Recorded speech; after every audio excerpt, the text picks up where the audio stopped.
Bonjour à tous. La Fédération Spirit française et le mouvement Spirit francophone sont heureux de vous présenter une nouvelle émission de la série Questions Spirit.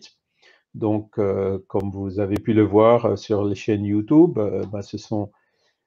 chaque fois nous interviewons une personne qui est Spirit, donc pour nous décrire un petit peu son parcours Spirit. Voilà. Et aujourd'hui, j'ai l'immense plaisir d'accueillir notre frère Jean-Pierre Pipineau, hein, qui est, euh, même si son âge ne paraît pas, est un spirit de longue date, hein. Et donc, bonjour Jean-Pierre, Bonjour. merci d'avoir accepté cette interview. Pardon pour l'accent du sud-ouest horrible que vous pouvez entendre. Au contraire, c'est ça qui fait le charme. Donc voilà Jean-Pierre. Alors, est-ce que tu peux te présenter sommairement, s'il te plaît? Alors, je m'appelle Jean-Pierre Pipineau, je suis responsable d'un groupe spirit à Agen qui s'appelle APESAC, Association passageoise d'études spirit Allan Kardec. Merci. Alors, on va revenir un peu en arrière. Donc, comment est-ce que tu as découvert le spiritisme? Qu'est-ce qui a fait que la première fois tu es rentré dans un groupe spirit? Eh bien, je crois qu'il faut revenir encore plus en arrière, du temps où finalement j'étais d'obédience catholique et j'étais même enfant de chœur très tard. Et ça me posait question, parce que j'ai été enfant de chœur jusqu'à 19-20 ans. Ça me posait question parce que ça ne répondait pas à toutes les questions que je me posais. Par exemple, certains religieux disaient que Adam et Ève n'avaient pas de nombril vu qu'ils étaient créés directement par Dieu. Ensuite, je ne comprenais pas comment il était possible que une famille comme Adam et Ève, qui avaient deux garçons, je n'avais pas compris qu'on ne parlait pas des filles à cette époque-là, avec deux garçons, un a tué l'autre et il a été banni du village. Et pourquoi et comment il a fait pour créer l'humanité, puisque ce sont nos ancêtres directs de toute la Terre. Pour moi, c'était dans ma tête complètement impossible. Ensuite, bien, dans les années, en 1990, un collègue, alors qu'on était CRS et qu'on gardait des ambassades, un collègue a trouvé le livre des esprits. Et pendant qu'on gardait les ambassades, on discutait la nuit du livre des esprits et tous ses enseignements. Et on se demandait à cette époque-là s'il n'y avait pas des groupes, des spirites qui auraient poursuivi cette façon d'enseigner. Et c'est vrai que ça me plaisait beaucoup. Et dès que j'ai commencé à lire l'Évangile selon le spiritisme après le livre des esprits, c'était vraiment ce qui me plaisait le plus. Et je me suis approprié directement cette philosophie. À partir de là, donc vous aurez compris que je suis venu au spiritisme en premier par rapport à la philosophie, plutôt que certains qui sont venus grâce à leur médiumnité. Donc à partir de là, de suite, j'ai voulu partager ce bonheur, partager cet enseignement et créer un centre directement chez moi à Agen. Donc c'était en 1990. Le centre a commencé à fonctionner en 1992. Et il y avait un premier groupe avec 2 médiums principaux, puisque moi je n'étais pas médium, et 7 ou 8 accompagnateurs qui mettaient ces 2 médiums, ce couple, sur un piédestal un peu trop à mon goût, mais enfin bon, ça c'est pas un problème. Et donc j'ai créé un groupe et puis on commençait à se réunir, c'était le mercredi à cette époque-là. Et on C'était en quelle discutait année, déjà. Jean-Pierre? Pardon? C'était en quelle Pardon? année? C'était Pour en nous... 1992 pour avoir créé le centre. Oui. Et quand j'ai compris le spiritisme, que je me suis approprié la philosophie spirit, grâce à l'évidence des enseignements sur la philosophie, les explications en détail, la possibilité de chacun de nous de vérifier par soi-même la loi de cause à effet, les preuves de survie, de continuité de la vie spirituelle qui amènent à la réforme morale, à la réforme intime, et enfin, tester tous les sentiments de bonheur. Donc j'ai voulu partager avec d'autres personnes pour que tous ces bons ressentis, toutes ces choses qui me plaisaient tellement, je puisse le partager avec d'autres et le diffuser plus largement par l'étude. D'accord. Donc, à partir de là, ces deux médiums, en plus, ils avaient un sacré problème puisqu'ils avaient eu des mauvaises aventures avec des représentants religieux. Donc, ils critiquaient Dieu, ils ne supportaient pas la prière, et les représentants religieux du monde catholique n'étaient pas leurs copains. Donc c'était un peu compliqué. À partir de là, et avec mes lourds sabots, j'ai insisté pour parler un peu plus de spiritisme et étudier les œuvres spirites. Et ce groupe de médiums, en premier le couple, ils ont décidé de partir. À cette époque-là, je me suis retrouvé tout seul, je n'avais pas de sensibilité médiumnique, enfin il me semblait. Et j'ai fait une prière en disant, mon Dieu, aide-moi, j'ai envie d'étudier la philosophie spirite et j'ai envie de la vérifier grâce à la médiumnité. Donc, trouve-moi, s'il te plaît, un ou plusieurs médiums que je puisse étudier plus facilement cette philosophie qui m'inspire autant. Et à partir de là aussi, j'ai laissé ce message que j'avais fait par écrit. Et pendant ce temps, j'étais allé à Bordeaux, au centre Le Haillan, et tous les mardis. Alors ça commençait à être fatigant pour le corps physique, évidemment, parce que le mardi, j'allais à Bordeaux, 150 km d'Agen, et le mercredi, j'avais ma réunion. Et comme il n'y avait plus personne à mon centre, je faisais ma réunion tout seul. Je me prenais un rendez-vous, qui était toujours le mercredi, et je lisais un texte, et j'essayais de le comprendre. Quelquefois, et très rarement, quand j'avais la chance que mon épouse vienne me voir, on essayait de discuter à deux, mais c'était assez rare. Et quelques années après, en rangeant une bibliothèque que j'avais à l'étage, j'ai retrouvé cette prière parce que, en allant au groupe du Haillan de Bordeaux, je m'entraînais à la médiumnité. Alors au début, j'écrivais des pages entières de A, de I, de O, de U, comme à l'école primaire. Et puis après, petit à petit, venaient des phrases, c'est-à-dire en premier, c'était 2 ou 3 mots, c'était toujours des mots charmants, avec des beaux sentiments. Après, c'était des demi-phrases, après c'était une phrase entière, après c'était un quart de page, et ça a commencé comme ça. D'accord. À cette époque-là, donc pendant ce temps, évidemment, j'ai continué à regarder la philosophie, parce que dans les quelques semaines des années 1990, où j'étais avec mon collègue, je me disais, ce système philosophique est tellement harmonieux, mais peut-être qu'il doit y avoir un petit grain de sable par là qui doit coincer ou empêcher ce rouage si beau de fonctionner comme il faut. J'ai cherché quelques semaines, et puis finalement, je n'ai pas trouvé, donc je me suis approprié cette philosophie. D'accord. Et donc, quelques années après, alors que ça faisait déjà plusieurs années que je me réunissais tout seul, j'ai retrouvé cette prière, et j'ai dit, mais bon sang, t'es trop fort.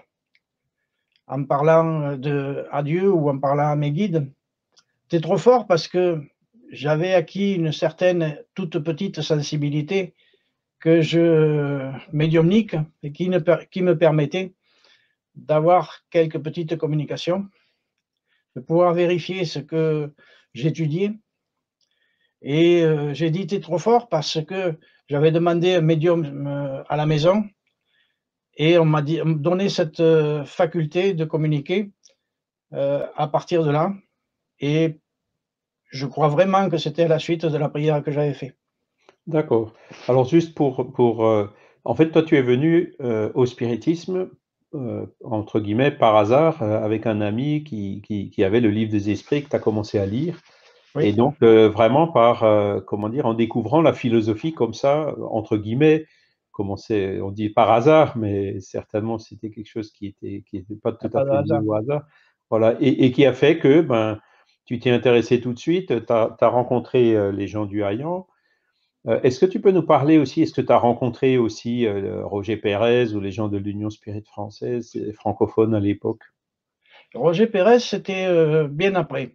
Mais par contre, j'ai rencontré les gens du CESAC avec Claudia, à Paris. Bon Martin, oui? Heu, J'avais la capacité à cette époque-là, puisque j'étais CRS et que j'étais en déplacement, très souvent, donc j'allais visiter, tous les centres où je me déplaçais. D'accord. Mmh. Donc à Donc à partir de là, Paris. je me suis à Paris ou ailleurs, parce qu'on s'est déplacé aussi à Lyon, on s'est déplacé un peu partout. Mmh. On s'est déplacé une fois à Mulhouse. Mmh. Donc en j'allais, j'ai essayé de récupérer les adresses et j'avais pris contact avec, Tours, qui était l'Union Spirit française et francophone et à partir de là, j'avais toutes les adresses des centres de l'Hexagone et D'accord. j'essayais à chaque déplacement d'aller, visiter un centre. Ce qui m'a D'ac permis de décider ce que je voulais par rapport à mon centre à moi que je voulais créer et ce oui, que je ne voulais pas. d'accord. OK. Alors je vais te po le la question suivante, en fait, tu y as déjà pas mal répondu, c'est qu'est-ce que la philosophie Spirit t'a apporté dans ta vie? Donc bon, tu as créé un centre, tu as, entre guillemets, «développé ta médiumnité». Est-ce que tu aimerais rajouter encore quelque chose sur ce que cette philosophie a Il y apporté a dans ta vie? forcément tout plein de choses que ça a créé, ça m'a été vraiment un chamboulement dans ma vie. La stabilité par exemple, la Oui, confiance en soi, le oui, bonheur de vivre, la oui, certitude dans la spiritualité, oui. la bienveillance, tout ce qui est bon sentiment, tout ce qui est espoir. Mmh. Après, le bien-être, évidemment le bien-être amène la félicité et ce bien-être-là et cette félicité, je voulais la partager avec les autres, sans leur Mmh. imposer bien sûr, mais je voulais la partager. Mmh. J'ai aussi, grâce à ça, tenté de diminuer mes gros défauts et Oui. aussi d'agrandir toutes mes qualités. Mmh.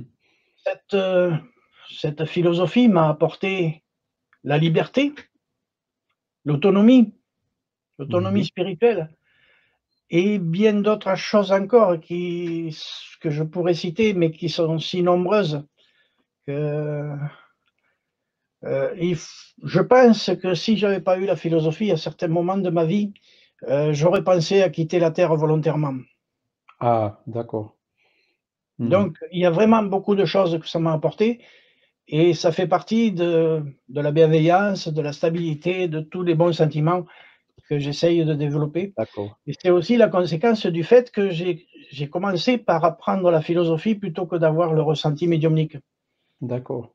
Donc ça t'a aidé à surmonter, des difficultés dans ta vie. Alors, par rapport à ça, et à ces changements que la philosophie a induit en toi, est-ce que tes amis, tes proches, ton entourage, tes parents au niveau du travail, ils ont compris ta démarche et ton intérêt pour cette philosophie? Heu, que ce soit, surtout, mes amis, les plus profonds, c'est là où j'ai reconnu d'ailleurs, la grande valeur de mes amis les les plus profonds. C'est que bon, ils n'étaient pas forcément d'accord avec, l'étude de la philosophie, mais ils m'ont toujours, apprécié pour ce que je suis. Sans, quand on est ensemble, on discute d'autres choses. Quelquefois, la discussion, va un petit peu sur la philosophie, mais en aucun cas j'insiste pour, leur expliquer plus en profondeur. Ouais, pas de prosélytisme, quoi. Voilà. Mmh. On s'apprécie avec notre amitié et avec nos caractères qui sont bien différents, mais finalement, on a un peu les mêmes démarches parce que j'ai beaucoup d'amis dans le monde policier. D'accord.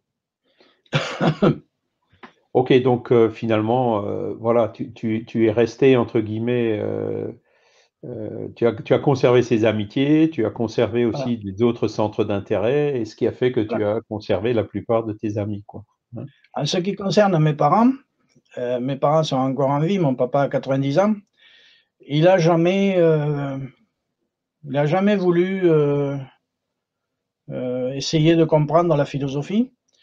Peut-être qu'à certains moments donnés, il a eu peur que je sois dans une secte, mais comme il n'y avait pas de transition, de transmission d'argent ni rien de tout ça, et vu que j'étais, seul à le vouloir cette démarche, heu, pour lui, c'était, moi j'ai déjà une religion, je suis catholique, j'ai pas besoin d'autre chose.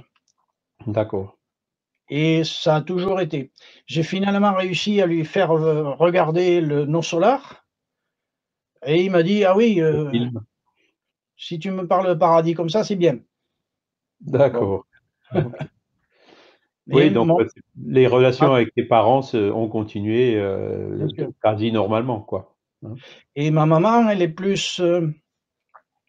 plus de sensibilité, donc à la limite, elle ne serait pas farouche. Mais Mmh mh. bon, pour garder, la continuité de relation avec mon papa et pour ne pas avoir, des reproches, elle continue dans le même sens. Mmh Mais mh. autrement, elle ne serait pas farouche, peu importe. D'accord.